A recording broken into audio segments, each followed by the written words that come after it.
మన గ్రామంలో ఎంతమంది ఉన్నారో అంతమంది పిల్లలు గవర్నమెంట్ స్కూల్లో చేర్పించాలా, చేర్పించే బాధ్యత మీరు అందులో టీచర్లు అయితే ఎవరైతే ప్రభుత్వ స్టాఫ్ ఉంది వాళ్ళు సహకరించాలి. మాస్టర్లు ఈరోజు మాస్టర్లు ఎక్కువ మంది ఉన్నారు, స్ట్రెంత్ తక్కువ ఉంది. దానివల్ల ఏం జరుగుతుందంటే మాస్టర్ గారు పక్క స్కూల్లో వేసినప్పుడు ఇంకా ఆ స్కూల్ పట్టనే తగ్గిపోతుంది.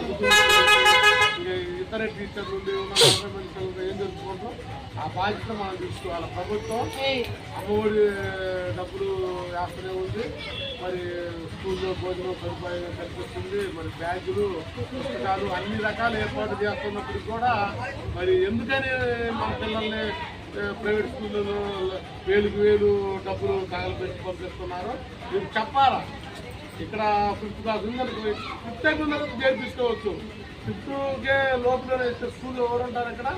అందుకని దాని గురించి కూడా మీరు బాగా మొబిలైజేషన్ చేసే బాధ్యత అంగన్వాడీ టీచర్లకి, మరి ఆశా వర్గాలకి, మరి మేడం నర్సులకి, మిగతా ఎంప్లాయీస్కి, రాజకీయ నాయకులకి, ప్రతి ఒక్కరికి, సర్పంచులకి, ఎంపీటీసీలకి అందరికీ ఉంటుందంటే అది ఫస్ట్ పాయింట్. రెండోదానికి సంబంధించి హెల్త్కి సంబంధించి ఏవైతే ఉన్నాయో హెల్త్కి సంబంధించి హెల్త్ స్టాఫ్ గ్రామంలో తిరిగి సూచనలు ఇవ్వాలా. శుభ్రత లేకుండా పొట్లాలు, జిలుగు కవర్లు రోడ్డు మీద పడేస్తారు. ఆ మురికంతా అక్కడ ఉంటుంది, ఆ వాసన మనం పీల్చుకోవడం, రకరకాల వ్యాధులు, ఆ దోమలు చేరి ఆ బాధలన్నీ మనమే పడాలా. అందుకనే ప్రతి ఇంటికి చేతులు చేస్తారు నీటికి శుభ్రంగా, వాళ్ళకి శానిటేషన్ అని వాళ్ళకి పైన ఇచ్చుకుని ప్రతి క్లాస్కి ఒక టీచర్ ఉండే విధంగా, ప్రతి క్లాస్కి ఒక తరగతి గది ఉండే విధంగా చక్కగా ప్రైవేట్ స్కూల్స్లో ఎలాంటి విద్యను అయితే అందిస్తున్నారో అలాంటి విద్యను అందించాలనేటువంటి ఉద్దేశంతో మన స్కూల్ని మోడల్ స్కూల్గా ప్రకటించి నేను హెడ్ మాస్టర్గా మిగతా 3 టీచర్ని అపాయింట్ చేయడం అనేది జరిగింది.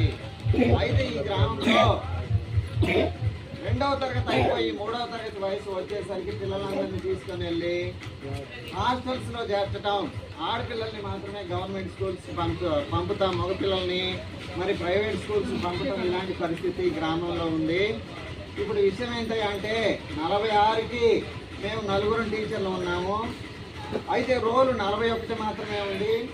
మే నెలలో మాకు రేషనలైజేషన్ అనేది జరగబోతా ఉంది. రేషనలైజేషన్ అంటే ఎంతమంది టీచర్లు ఉన్నారు, ఎంతమంది పిల్లలు ఉన్నారు. 46 కంటే తగ్గితే హెడ్ మాస్టర్ని, ఒక టీచర్ని తీసి వేరే గ్రామంలో ఎక్కడైనా సర్దుబాటు చేసేటువంటి అవకాశం ఉంది. మన ఊరికి వచ్చినటువంటి ఈ మంచి అవకాశాన్ని మనం నిలబెట్టుకోవాలి అంటే మన స్కూల్లోనే పిల్లల్ని చేర్చడం అనేది జరగాలి. మేము ఇంకొక వారం తర్వాత మేము ఇక్కడికి రావటం గవర్నమెంట్ రూల్ ప్రకారం కొంచెం లేట్ అయింది. మేము వచ్చేసరికి పిల్లలందరినీ ప్రైవేట్ స్కూల్స్లో చేర్చడం అనేది జరిగింది. ఆ చేస్తున్నారు వీళ్ళందరూ కూడా ఏదో ఒక పాఠశాలలో, కాలేజీలో నమోదై ఉన్నారు. నెవర్ ఎన్రోల్డ్, డ్రాప్ అవుట్గా ఎవరూ లేరు. మా పాఠశాల విషయానికి వస్తే 41 మంది విద్యార్థులు నమోదై ఉన్నారు. వీళ్ళందరికీ బ్లడ్ టెస్టులు చేయించడం అనేది జరిగింది. రక్త కిందకు లేకుండా మరి అందరికీ ప్రతి గురువారం ఐరన్ ట్యాబ్లెట్స్ అనేవి అందిస్తూ ఉన్నారు.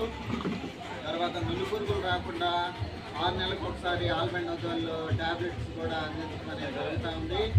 తర్వాత విద్యార్థులందరికీ మరి మంచి ఆహారం, పోషక విలువలతో కూడినటువంటి ఆహారం ప్రతిరోజు ఒక రకమైనటువంటి మెనూతోటి విద్యార్థులకు అందించడం అనేది జరుగుతూ ఉంది.